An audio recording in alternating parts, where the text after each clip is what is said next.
तो ऑब्जेक्टिव 2 में हमने बहुत टाइम लगा दिया, अब ऑब्जेक्टिव 1 फर्स्ट करेंगे, ठीक है। इजी ऑब्जेक्टिव 1 के कंपेरेटिवली ऑब्जेक्टिव 2 से, ठीक है।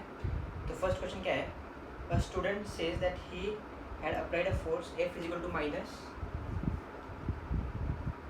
के रूट एक्स, ऐसा उसने फोर्स अप्लाई किया है, ओके। एंड उसको नहीं पता, वो नहीं बोल रहा है कि ये के कांस्टेंट है कि नहीं है, पर वो ये बोल रहा है कि ये मोशन जो है ये सिंपल हार्मोनिक है, ओके। अगर ये मोशन सिंपल हार्मोनिक है तो हमें इतना तो पता है कि f should directly proportional to x, not root x। तो अगर f directly proportional to x चाहिए तो k की वैल्यू कुछ तो कांस्टेंट मतलब c पर k में रूट x तो चाहिए, ये तो पक्का है कि k के अंदर रूट x ये चाहिए, क्योंकि वो रूट x और ये रूट x मल्टीप्लाई होकर x बनेगा और तभी वो सिंपल हार्मोनिक मोशन होगी। और वो स्टूडेंट बोल रहा है कि ये मोशन सिंपल हार्मोनिक है, इसका मतलब क्या है कि k के अंदर कहीं ना कहीं रूट x छुपा हुआ है। अब हम बोलना है कि क्या कौन सा करेक्ट है। तो जैसे x बढ़ेगा वैसे k बढ़ेगा, क्या बढ़ेगा, क्योंकि k के अंदर रूट x है। B option, x increase k decrease, नहीं, रूट x ही है, 1/√x नहीं है, रूट x ही है। तो एक बढ़ेगा तो दूसरा बढ़ेगा, कम नहीं होगा, ठीक है। तीसरा क्या है, x बढ़ेगा तो k कांस्टेंट रहेगा क्या, नहीं। अगर ऐसा होता तो फिर ये सिंपल हार्मोनिक मोशन नहीं होती। और डी क्या है, motion cannot be simple harmonic. तो वो बोल रहा है ना, वो बोल रहा है कि particle moved in a simple harmonic motion. हमने देखा है, उसने देखा है कि पार्टिकल सिंपल हार्मोनिक मोशन में मूव हो रहा है, तो डी ऑप्शन तो नहीं है, तो इसका आंसर ए है, okay. Second question, the time period of a particle in simple harmonic is equal to the time between two consecutive appearances of the particle at a particular point in its motion. This point is mean point. अगर हम देखें कि दो बार, अगर एक पूरे oscillation में mean point पे कितने बार आता है, वो 2 बार आता है। तो उन्होंने क्या बोला है, कॉन्जिक्यूटिव, मतलब एक बार आया और वापस आया, तो वो एक टाइम पीरियड होगा। ऐसे हम कब बोलेंगे, तो अगर हमने मीन पीरियड चूज़ की, मीन पोजिशन चूज़ की, तो हाफ टाइम पीरियड के बाद वापस आता है, वापस हाफ टाइम पीरियड के बाद वापस आता है, तो 1 टाइम पीरियड के बाद नहीं आता। अगर एक्सट्रीम पोजीशन चूज़ की तो इधर से स्टार्ट होगा, इधर जाएगा, फिर से इधर आएगा, तो ये पूरा एक टाइम पीरियड के बाद ही उस पॉइंट पे आ रहा है। तो एक्सट्रीम पोजीशन चूज़ करना बराबर है C, between mean and extreme positive extreme and between mean and positive negative extreme. तो अगर हम ये पॉइंट लिए और हमने ये पॉइंट लिया टाइम पीरियड के लिए, तो ये इधर से निकलेगा, इधर तक जाएगा, इधर तक आएगा, एक टाइम पीरियड हुआ क्या, नहीं। ये लिया, ये पॉजिटिव एक्सट्रीम है और इसके बीच में ये पॉइंट लिया, ठीक है। यहाँ से स्टार्ट हुआ, इधर तक गया और वापस यहाँ तक आया, ये एक टाइम पीरियड है क्या, नहीं है। इधर से जाने के बाद इधर आने के बाद ये एक टाइम पीरियड है, पर कॉन्जिक्यूटिव मतलब क्या, एक के बाद तुरंत दूसरा जो आता है, लगेज नेक्स्ट जो आता है वो, तो ये एक टाइम पीरियड है क्या, नहीं है। नेगेटिव एक्सट्रीम ये, तो इधर गया, इधर से फिर इधर आके फिर इधर आएगा, तो ये भी एक टाइम पीरियड है क्या, नहीं है। हाँ, एक्सट्रीम लेंगे, एक्सट्रीम, तो इधर से इधर जाएगा, फिर से इधर आएगा, तो ये एक टाइम पीरियड है, ठीक है। तो answer is extreme position and extreme position. Third question में भी वैसे ही है, ठीक है। द टाइम पीरियड, पर इसमें वेलोसिटी का है, the time period of a particle in simple harmonic motion is equal to the smallest time between the particle acquiring a particular velocity v, the value of v is। हम SHM को कैसे define करते हैं, time period of SHM को कैसे define करते हैं, mean position से अगर उसने स्टार्ट किया तो वापस उस, मैंने क्या बोला था सबसे पहले स्टार्टिंग के लेक्चर्स में, कि वेलोसिटी की मैग्नीट्यूड भी सेम चाहिए और डायरेक्शन भी सेम चाहिए, और वो मीन डिफाइन जो करते हैं SHM के लिए, वो मीन पोजीशन पे कट करते हैं, और ठीक है ना। तो अभी क्या पूछा है हमें कि smallest time between the particle acquiring a particular velocity v, अभी वेलोसिटी v बोला है, तो वेलोसिटी में डायरेक्शन भी आता है, स्पीड भी आता है, ठीक है ना। तो अगर मीन से शुरू हुआ, यहाँ पे गया, फिर से मीन पे आया, पर अब वेलोसिटी सेम नहीं, क्योंकि डायरेक्शन चेंज हो गई, वापस यहाँ पे जाके जब वहाँ यहाँ पे आएगा तब उसकी वेलोसिटी सेम होगी, मैग्नीट्यूड भी एंड डायरेक्शन भी। तो वो पॉइंट आप कौन सा कंसिडर करते हैं, मीन कंसिडर करते हैं, और मीन पे v क्या रहती है, v मैक्सिमम रहती है, इसलिए इसका आंसर है v मैक्स।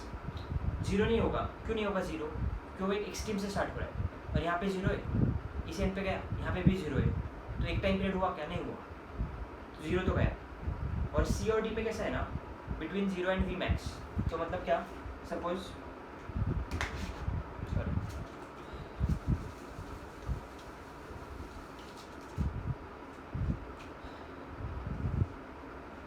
यहाँ पे है, यहाँ पे वी वी पे है, ठीक है।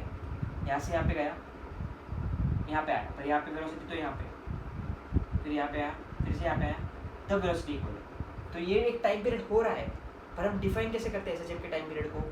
मीन पोजीशन से डिफाइन करते हैं ना, जहाँ पे वी मैक्स होता है। इसलिए इसका आंसर स्पेसिफिकली अगर ए की चूज़ करना है तो मैं ए चूज़ करूँगा, बी तो गलत ही है। सी एंड डी करेक्ट हो सकते हैं, पर ए की आंसर मुझे सिलेक्ट करना है तो वी मैक्स सिलेक्ट करूँगा, ठीक है। Fourth, the displacement of a particle, displacement in SHM in one time period. देखो वन टाइम पीरियड मतलब क्या, मीन से स्टार्ट हुआ, एक एक्सट्रीम में गया, वापस मीन पे आया, वापस एक्सट्रीम पे गया, वापस मीन पे आया, तो ओवरऑल वहीं पे आया ना वापस, तो डिस्प्लेसमेंट इज 0। डिस्टेंस कितना कवर किया, ए एंड ए, तो डिस्टेंस कवर्ड इज 4a, ठीक है। तो ये इजी थे, फोर्थ का 0 आएगा, फिफ्थ का 4a आएगा। Sixth, the average acceleration in one time period in SHM is. अब देखो एवरेज एक्सेलरेशन पूछा है, एवरेज मतलब क्या,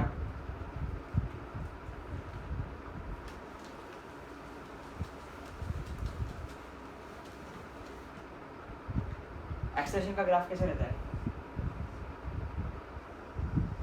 ऐसा। ये पूरे एक टाइम पीरियड में अगर देखें तो आधे टाइम के लिए वेलोसिटी नेगेटिव है और आधे टाइम के लिए पॉजिटिव है, और उतना ही नेगेटिव है जितना पॉजिटिव है, तो एवरेज इसका 0 आए। एनर्जी में वैसे नहीं होता, क्योंकि एनर्जी तो पॉजिटिव क्वांटिटी है ना हमेशा, तो एनर्जी ऐसे ऐसे ऑसिलेट होगी, ऐसा ऐसा, तो एनर्जी ऐसे ऑसिलेट होगी, तो एनर्जी कभी नेगेटिव में नहीं जाएगी। तो एवरेज काइनेटिक एनर्जी, ठीक है, पहले काइनेटिक एनर्जी का बाद में देखते हैं। एक्सेलरेशन में एवरेज एक्सेलरेशन 0 रहेगा, क्योंकि ये जितना नेगेटिव में है उतना ही पॉजिटिव में है, तो कट हो गया। तो एवरेज एक टाइम पीरियड के लिए 0 हो गया एक्सेलरेशन, ओके। सेवेंथ में क्या है, the motion of a particle is given by x is equal to a sin omega t plus b cos omega t। The motion of the particle is, हाँ, तो ये क्या है, दो एसएचएम का कॉम्बिनेशन, जैसे मैंने बोला था। तो एक एसएचएम है a sin ओमेगा t और दूसरा है b cos ओमेगा t, है ना। तो एक कैसा है, a sin ओमेगा t और दूसरा है b cos ओमेगा t। इन दोनों का एडिशन किया है हमने, तो b cos ओमेगा t को मैं क्या लिख सकता हूँ, b sin omega t plus π/2, ऐसे लिख सकता हूँ ना, ओके। तो इन दोनों एसएचएम का अगर ओवरलैप किया तो क्या बनेगा, तो एसएचएम ही बनता है, ये हमने डिस्कस किया है। Overlap of two SHM is SHM, तो ए ऑप्शन गया। बी ऑप्शन क्या है, SHM with amplitude a plus b, ऐसा नहीं होता।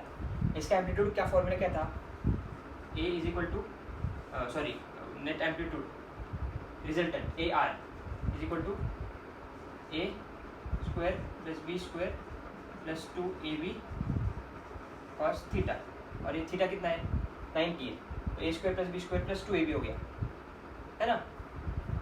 तो a रिजल्टेंट कितना होगा, रूट ऑफ, देखो रूट ऑफ, हाँ सॉरी cos 90 है ना, cos 90 कितना होता है 1, सॉरी 0, क्या बोल रहा हूँ 0, तो ये 2ab cos थीटा पूरा चला गया।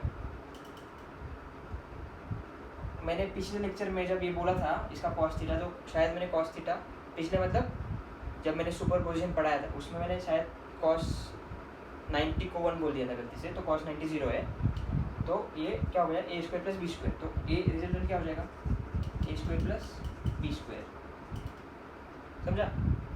तो अगर 90 डिग्री है ना यहाँ पे, तो 90 डिग्री होता है तो ये 2ab cos थीटा उड़ गया, तो a रिजल्टेंट क्या हो गया a square root of a square plus b square, तो आंसर डी है इसका, डी, ओके। एट्थ क्वेश्चन क्या है, देखो the displacement of a particle is given by r is equal to a I cos omega t plus j sin omega t, the motion of the particle is. अब तुम बोलोगे ये भी दो SHM का ओवरलैप है, नहीं ऐसा नहीं है। क्यों नहीं है, क्योंकि दो एसएचएम को ओवरलैप करने के लिए मैंने तुम्हें कंडीशंस बोली थी, क्या है कि उनका फ्रीक्वेंसी सेम चाहिए। ये एक एसएचएम है, दूसरा एसएचएम यहाँ से शुरू हो सकता है, पर इसका फ्रीक्वेंसी सेम चाहिए, और एक चीज़ सेम चाहिए कि उनका डायरेक्शन सेम चाहिए। ये एक्स एक्सिस पे जा रहा है, ये भी एक्स एक्सिस पे ही जाना चाहिए। अगर ये एक्स पे जा रहा है, ये वाई पे जा रहा है, तो उनका कॉम्बिनेशन एसएचएम नहीं बनेगा। ठीक है ना। तो ये कॉम्बिनेशन कैसे बनेगा देखो, हम देखते हैं कैसा है। इसमें एक क्या है, एक कॉस ओमेगा टी ए पर आई डायरेक्शन में आई कॉस ओमेगा टी, और दूसरा क्या है साइन ओमेगा, साइन है ना, हाँ साइन ओमेगा टी पर जे साइन ओमेगा टी, ठीक है ऐसा है। तो अब मुझे बोलो, ये देख के समझ आ जाइए ये सर्कुलर मोशन है, कैसे है देखो।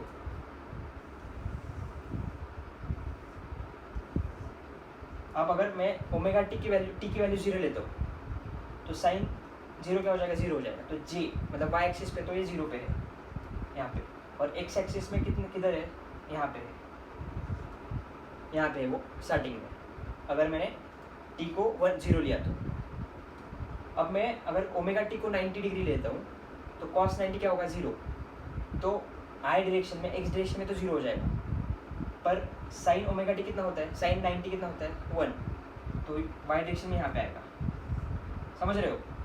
और बाकी कुछ भी लिया तुमने, 30 डिग्री लिया तो ये 30 लिया तो साइन 30 क्या है, हाफ, तो जे डायरेक्शन में हाफ यहाँ पे आएगा। और एक्स कॉस 30 √3/2, तो एक्स पे वो यहाँ पे आएगा, देखो समझ रहे हो। तो ये जो इक्वेशन है सर्कुलर मोशन का इक्वेशन है। तो ये पार्टिकल जो है ना ये सर्कुलर मोशन में ट्रैवल करेगा, एसएच में नहीं ट्रैवल करेगा, क्योंकि ये जे है और ये आई, ये दो अलग प्लेन में जा रहा है, वो एक आई में जा रहा है एक जे में जा रहा है। दो एसएच के ओवरलैप के लिए ये इंपॉर्टेंट है कि दोनों एक ही लाइन में जाए, ठीक है ना। तो इसमें क्या होगा, सिंपल हार्मोनिक है क्या, ये नहीं है। स्ट्रेट लाइन पे है क्या, नहीं। सर्कल पे है क्या, है। कांस्टेंट एक्सेलरेशन है क्या, नहीं, क्योंकि ये एक्सेलरेशन यहाँ पे है पहले, फिर यहाँ पे है, फिर यहाँ पे है। Acceleration is vector quantity, direction change हो गई तो भी एक्सेलरेशन चेंज होता है ना। तो इसमें एक ही आंसर बराबर है ऑन अ सर्कल, ठीक है। 9th question, a particle moves on the x-axis according to the equation x is equal to a plus b sin omega t. The motion is simple harmonic with amplitude. अब देखो a जो है a वो तो एक constant है, ठीक है ना। मतलब मैंने जैसे ग्रेविटी का एग्जांपल दिया था तुम्हें, वैसा है वो कि अगर स्प्रिंग है सपोज,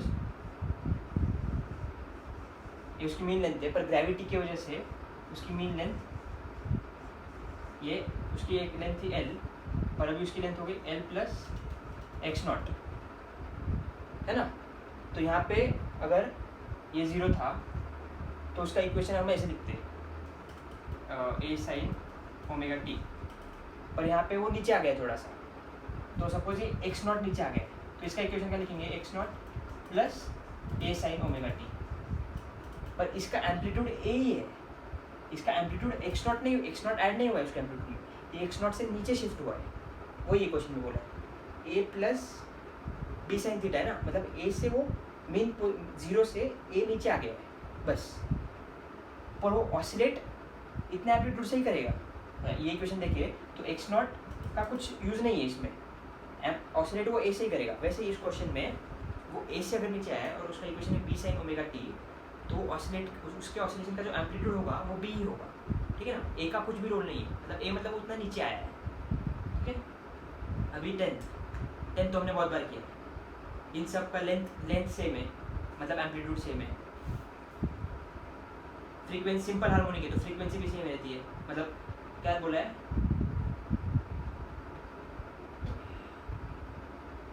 मतलब हाँ एक टाइम पे इधर जा रहा है फिर इधर, मतलब एक ही एसएचएम हो रहा है और अलग अलग पॉइंट्स है उसके, तो क्या चेंज है, सिर्फ फेज में चेंज है ना। ये बहुत बार किया है हमने, इजी, ठीक है। 11th, हाँ 11th थोड़ा सा ट्रिकी क्वेश्चन है, जिसमें बहुत सारे लोगों ने शायद 2e लिखा है और इसका आंसर 2e नहीं है।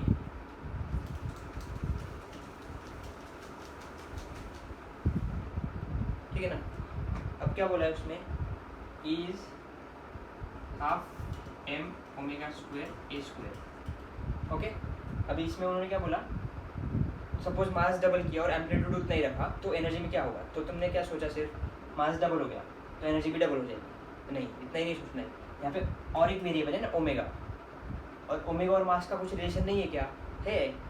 देखो हमें ये पता है टाइम पीरियड इक्वल टू 2 पाई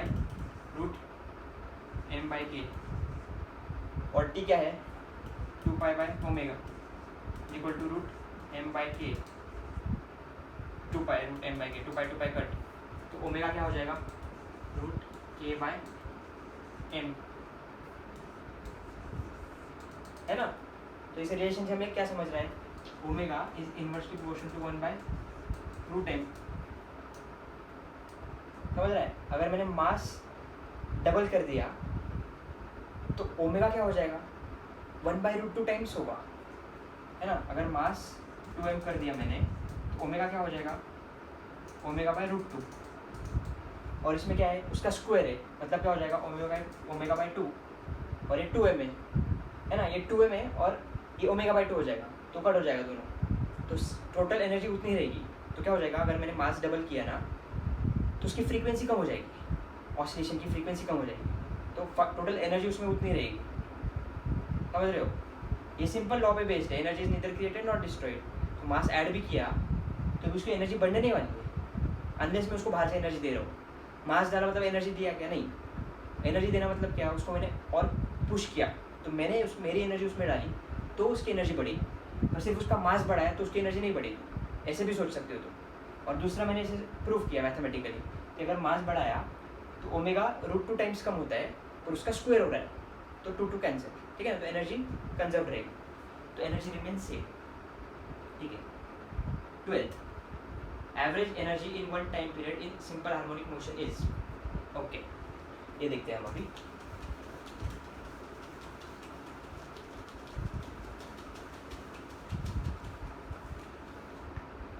अब कैसा होता है देखो, एनर्जी का जो वेरिएशन है ना वो हाफ ऑफ टाइम पीरियड में रिपीट होता है, मतलब देखो ऐसा ऐसा ऐसा, ठीक है।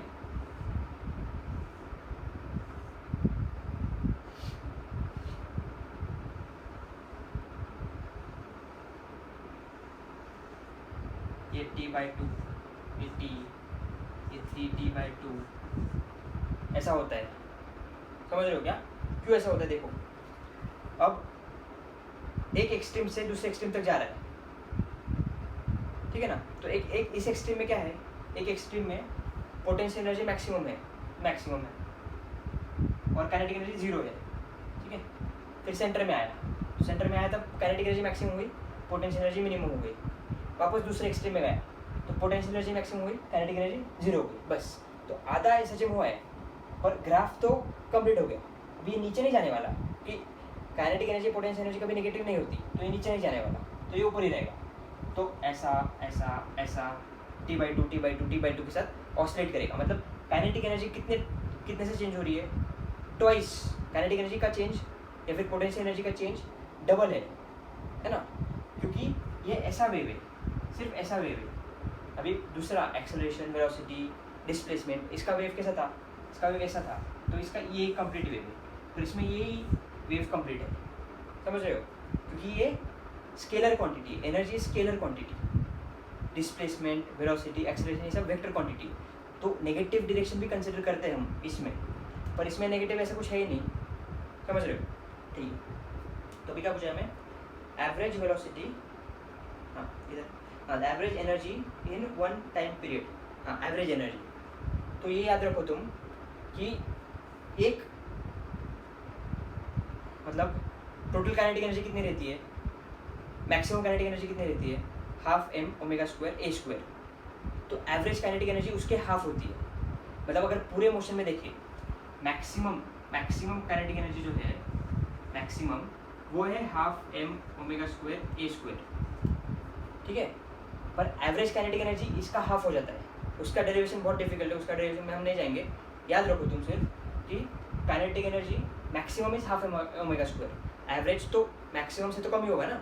एवरेज क्या है, अगर तुम्हें मिनिमम मार्क्स 0 है, मैक्सिमम मार्क्स 100 है, तुम्हारा एवरेज कितना है 50, ऐसे ही इसमें kinetic energy maximum half m omega square a square है, मिनिमम 0 है, तो इसमें एवरेज कितना आएगा 1/4 m omega square a square.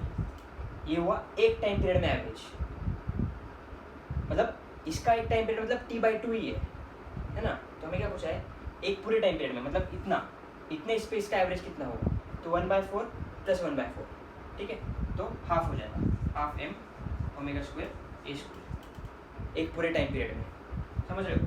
तो 12th का आंसर है ए, हाफ एम ओमेगा स्क्वायर ए स्क्वायर। ठीक है, अभी 13th तो हमने अभी डिस्कस किया, वो ये कि काइनेटिक एनर्जी कितने फ्रीक्वेंसी से ऑसिलेट करती है, तो 2v से, क्योंकि टाइम पीरियड उसका t/2 है काइनेटिक एनर्जी का वेरी होने का, तो उसका फ्रीक्वेंसी 2 टाइम्स होगा। ठीक है ना, तो इसका आंसर सी होगा 13th का। 14th में क्या है, हाँ वो स्प्रिंग के कॉम्बिनेशन में एक चीज़ तुम्हें बोलना भूल गया मैं कि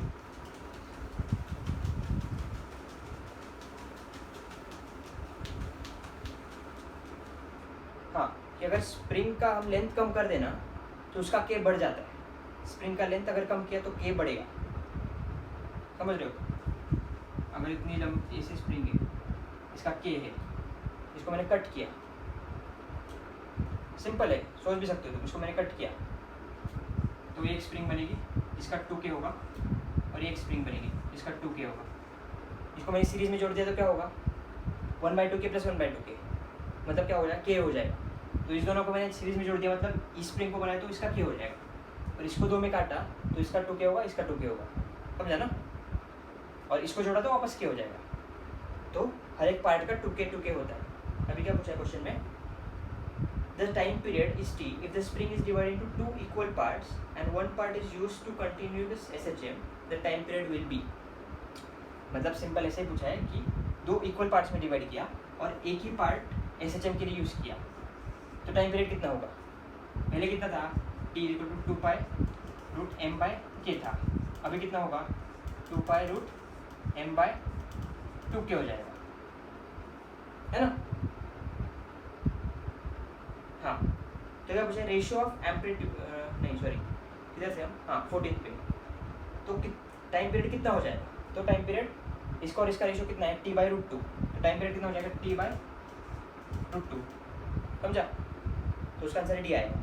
ठीक है ना, तो ये इक्वल पार्ट में डिवाइड किया इसलिए 2k और 2k हुआ, तो पार्ट की लेंथ जितनी छोटी होगी उतना उसका k ज़्यादा रहेगा ना, लेंथ के इन्वर्सली प्रोपोर्शन रहता है, लेंथ जितना छोटा उतना के उसका ज़्यादा। ओके, ठीक है।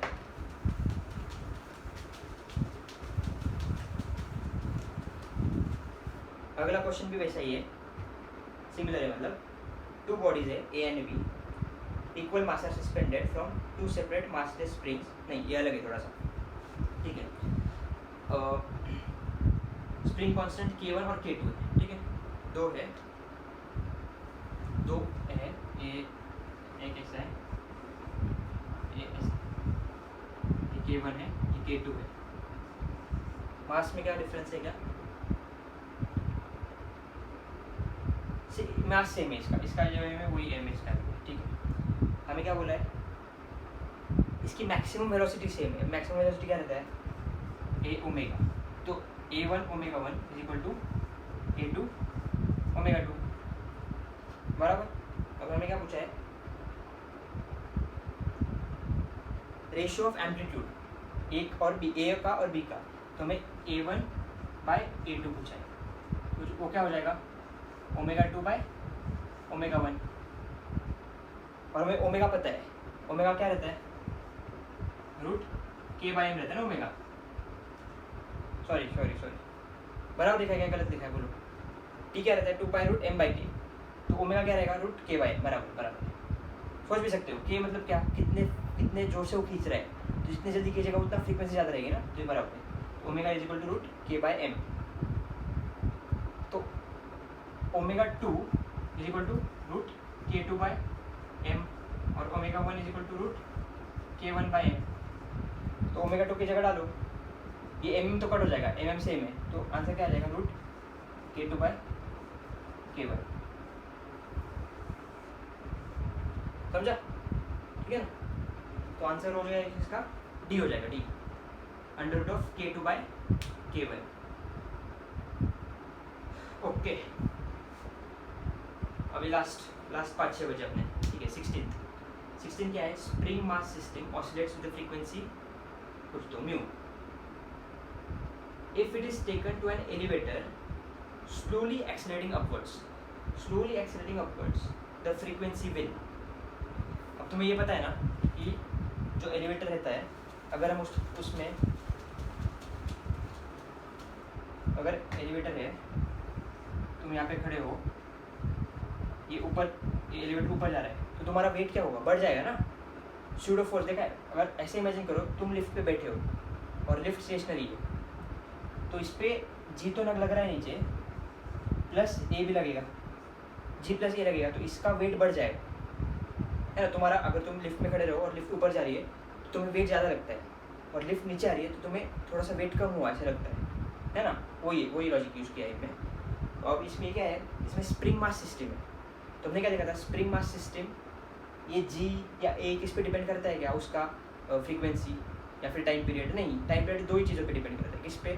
वो स्प्रिंग मास सिस्टम में जो मास है और स्प्रिंग का के, इन दो ही चीज़ों पे डिपेंड करता है। तो अब अगर ये एलिवेटर से ऊपर जाए, नीचे जाए, कुछ भी करे, इसका फ्रीक्वेंसी सेम ही रहने वाला है ना। तो इसका आंसर आएगा सी। 17 में क्या है, spring mass system oscillates in a car, और कार आगे जा रही है, ऐसा आगे एक्सीलरेट कर रही है, तो अभी उस पर कुछ फर्क पड़ेगा क्या? नहीं, दो ही फैक्टर पर डिपेंड होता है, एम और के। एम चेंज करे क्या? नहीं। के चेंज करे क्या? नहीं। फ्रीक्वेंसी चेंज नहीं होगा, ठीक है ना। तो 17 का भी सेम, रिमेन सेम। इसमें बहुत लोगों ने गलतियाँ की है, पर अभी सुन लो, ठीक है ना। 18 में क्या है, हाँ, अभी यहाँ पे पेंडुलम, तो पेंडुलम हमें पता है कि अगर जी वेरी हुआ तो पेंडुलम का टाइम पीरियड चेंज होता है, ये हमें पता है। और pendulum clock that keeps correct time on earth is taken to moon, तो क्या होगा, मून पे अगर लेके गए उसको, तो क्या होगा, धीरे धीरे मूव होगा ना, धीरे धीरे मूव होगा ऐसा। तो अगर वो मून पे लेके गए तो हाँ, अभी इसका आंसर डी दिया है ना, डी है इसका आंसर, डी बराबर। तो पेंडुलम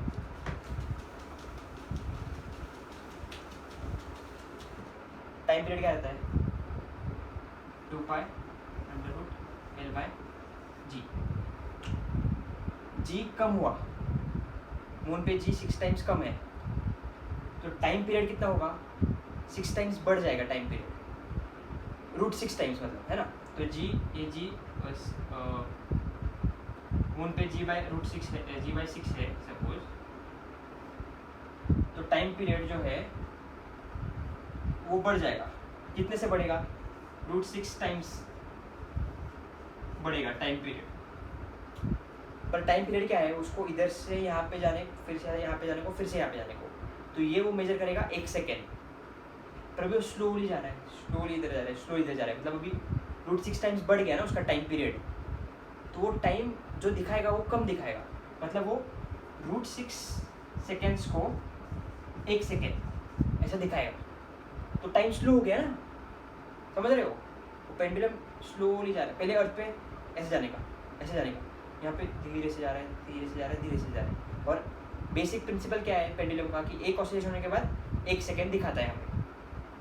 तो मून पे जब √6 सेकेंड्स हो जाते हैं, मतलब 2 से ज़्यादा, सपोज 2.3 कुछ, तो जब 2.3 सेकेंड्स हो जाते हैं तब हमें वो दिखाता है कि 1 सेकेंड हुआ, तो टाइम स्लो हो जाएगा, है ना। तो टाइम कम दिखाएगा हमें, मतलब टाइम स्लो हो गया ऐसे दिखाएगा। तो क्या हो जाएगा 18 का √6 टाइम्स स्लोअर, ओके।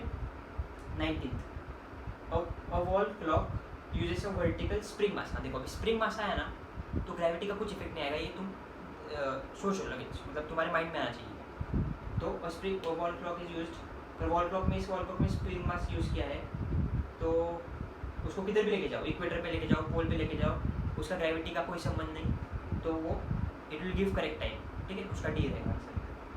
20 में क्या है, a pendulum clock keeps correct time, a pendulum clock keeping correct time is taken to high altitudes, मतलब अर्थ की सरफेस पे करेक्ट टाइम दिखा रहा था, उसको एल्टीट्यूड पे लेके गए, तो जी ऊपर जाने, देखो ग्रेविटेशन हो गया ना तुम्हारा, तो जी का वेरिएशन कैसा होता है, जी मैक्सिमम कहाँ पे रहता है, सरफेस पे मैक्सिमम रहता है, ऐसा ग्राफ देखा रहेगा ना। तो ये जो है, ये सरफेस है, ये अंदर है, बाहर है, तो बाहर गया तो अर्थ के हाइट के, मतलब इधर अर्थ है, इधर लेके गए हम हाइट एज पे, तो इधर ग्रेविटी कम हो जाएगी ना, जी की वैल्यू इधर कम हो जाएगी, और अगर हमें टाइम पीरियड मेंटेन रखना है, ठीक है ना, अगर हम मुझे ये टाइम पीरियड मेंटेन रखना है और जी कम हुआ, है ना, ऐसे दिया ना, हाँ जी कम दिया, जी कम हो गया और मुझे टाइम पीरियड मेंटेन रखना है तो मुझे एल भी कम करना पड़ेगा। एक्सेप्टेड। अगर जी कम हो रहा है तो एल भी कम हो अगर किया मैंने तो ही टाइम पीरियड उतना ही मेंटेन होगा, मतलब जितना 1 सेकेंड है अगर उतना ही 1 सेकेंड मुझे रखना है तो अगर जी कम हो रहा है तो मुझे एल भी कम करना पड़ेगा। तो वही है उसका आंसर। कुछ एल्टीट्यूड पे ले गए तो करेक्ट टाइम दिखाएगा क्या? नहीं दिखाएगा, स्लो हो जाएगा वो। Its length should be increase, नहीं लेंथ इंक्रीज की तो और स्लो हो जाएगा। लेंथ शुड डिक्रीज, हाँ लेंथ डिक्रीज की तो बराबर टाइम दिखा सकता है। It cannot keep correct time even if the length is change, नहीं ऐसा नहीं है, करेगा, दिखाएगा करेक्ट टाइम दिखाएगा पर उसको लेंथ चेंज करने की जरूरत पड़ेगी। ठीक है, last question 21st। The free end of a simple pendulum is attached to a ceiling of a box. ठीक है, बॉक्स है उस पर सीलिंग पे पेंडुलम अटैच किया। ठीक है, the box is at a height, is taken to height and the pendulum is oscillated. Height पे पेंडुलम से ऑसिलेट करवाया, ठीक है, ऊपर। और जब वो मेन पोजीशन पे आता है तब बॉक्स को मैंने छोड़ दिया। समझ रहे हो? ये क्वेश्चन थोड़ा समझो ठीक से क्या हो रहा है क्वेश्चन। देखो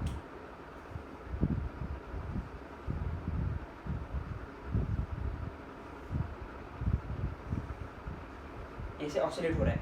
ठीक है, ऑसिलेट क्यों हो रहा है? क्योंकि इधर एक फोर्स लग रहा है। वो कितना है?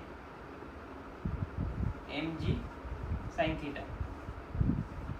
जो फोर्स, उसको restoring force mg sin theta है, हमने देखा था। और वो पेंडुलम अपने जगह पे वापस क्यों आ रहा है? क्योंकि जी है इसलिए वो वापस अपने जगह पे आ रहा है। ठीक है, नहीं तो नहीं आता अपने जगह पे वापस। ठीक है ना, तो इसे ऑसिलेट कर रहा है। और जब वो ये पेंडुलम इस पोजीशन पे है, इस पोजीशन पे है, मेन पोजीशन पे, तब मैंने उसको छोड़ दिया, फ्री फॉल किया। फ्री फॉल किया तो क्या होता है? उस पर ग्रेविटी लग रहा है क्या? नहीं लग रहा है, मतलब लग रहा है पर इट विल नॉट हेल्प, क्योंकि ये सीलिंग भी जी से नीचे गिर रहा है और ये भी नीचे जी से नीचे गिर रहा है। तो इस पर नेट लग रहा है क्या? नहीं लग रहा है, नेट इस पर नहीं लग रहा, क्योंकि ऊपर का सीलिंग भी जी से नीचे गिर रहा है। समझ रहे हो? तो अब इस पॉइंट पे जब वो आएगा तो उसको कुछ तो इस डायरेक्शन में वेलोसिटी होगी, है ना, मैक्सिमम वेलोसिटी जो रहती है ऑसिलेशन में वो होगी उसको। पर अब उसको रिस्टोरिंग फोर्स नहीं लगेगा। ये इस बात को समझो। पहले कैसे वो यहाँ पे जाता था और वापस इस पॉइंट पे भी आता था, अब वो इस पॉइंट पे नहीं आएगा क्योंकि रिस्टोरिंग फोर्स जो है वो नहीं है। क्यों नहीं है? क्योंकि उस पर जी एक्ट नहीं कर रहा, मतलब नेट जी उस पर एक्ट नहीं कर रहा। तो अब वो ऐसे जाके सर्कुलर मोशन में घूमेगा, ऐसा ऊपर ही चला जाएगा, वापस आएगा नहीं। ठीक है, तो इसका पाथ जो होगा वो भी ऐसा हो जाएगा, ऐसा ऐसा हो जाएगा, ऐसा। तो सर्कल के आर्क में घूमे, आर्क में ऊपर जाएगा, वापस नीचे नहीं आएगा, ऐसा।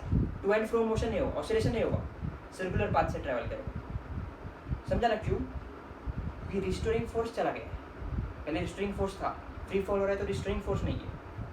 तो इसका answer continue its oscillation as before नहीं होगा। क्यों नहीं होगा ऑसिलेशन? क्योंकि जी नहीं है। स्टॉप क्यों होगा? इधर है तो उसको कुछ तो वेलोसिटी थी ना, तो स्टॉप नहीं होगा। Will go in circular path, बराबर है, सर्कुलर पाथ में जाएगा ऐसा। Move in a straight line, नहीं, स्ट्रेट लाइन में कैसे मूव होगा? सर्कुलर पाथ में जाएगा। अगर उन्होंने बोला रहता कि इस पॉइंट पे मैंने फ्री फॉल शुरू कर दिया तो उधर ही रुकेगा, तो इट विल स्टॉप देयर। अगर इस पॉइंट पे मैंने फ्री फॉल शुरू किया तो, क्योंकि इनिशियली उसको वेलोसिटी क्या नहीं है, पर रिस्टोरिंग फोर्स था और उस रिस्टोरिंग फोर्स को मैंने बंद कर, मतलब गला दिया जब मैंने फ्री फॉल किया, तो वो यहीं पे रहेगा, ऊपर नहीं जाएगा, नीचे नहीं जाएगा, वहीं पे रहेगा। तो इस पॉइंट पे अगर मैंने छोड़ा तो आंसर रहेगा इट विल स्टॉप। तो इस पॉइंट पे अगर मैंने फ्री फॉल छोड़ा तो सर्कुलर मोशन में जाएगा, क्योंकि इस पॉइंट तक जब आ रहा है वो, तो उसको एक वेलोसिटी मिल गई। समझा? ओके, हो गए अपने सब क्वेश्चन हो गए। थोड़े टफ थे लेकिन मज़ा आया सॉल्व करके। तो अब तुम क्या करो, मुझे जो भी हमारे डाउट्स है वो भेजो। एक ही लेक्चर लेंगे लास्ट SHM का, उसमें जितने भी डाउट्स है उतना सब क्लियर कर देंगे। ठीक है, चलेगा। कुछ भी डाउट रहेगा तो पूछते जाओ ग्रुप पे। गुड, तुम पूछ रहे हो पर 2-3 बच्चे ही पूछ रहे, बाकी के क्या कर रहे? बाकी के भी पूछो ना, सिर्फ उन्हें 3-4 बच्चों को ही सीखना है क्या? सबको सीखना है। वो 3-4 बच्चे पूछ रहे, very good, keep it up, उनको सीखने को मिल रहा है। मुझे भी अच्छा लग रहा है कि वो अलग अलग मेथड्स ट्राई कर रहे हैं। तुम भी, बाकी के लोग भी ग्रुप पे डाउट्स पूछो, अलग अलग मेथड सॉल्व करके भेजो। ठीक है, चलेगा। तो आज क्लास एंड करते, मज़ा आया, ये सब क्वेश्चन अच्छे थे, इसको बार बार रिवाइज करते रहो वापस। ऐसे जब 1-2 महीने बाद ये क्वेश्चन खोलो, पूरा ऐसे जब रिफ्रेश हो जाएगा। ठीक है, चलो।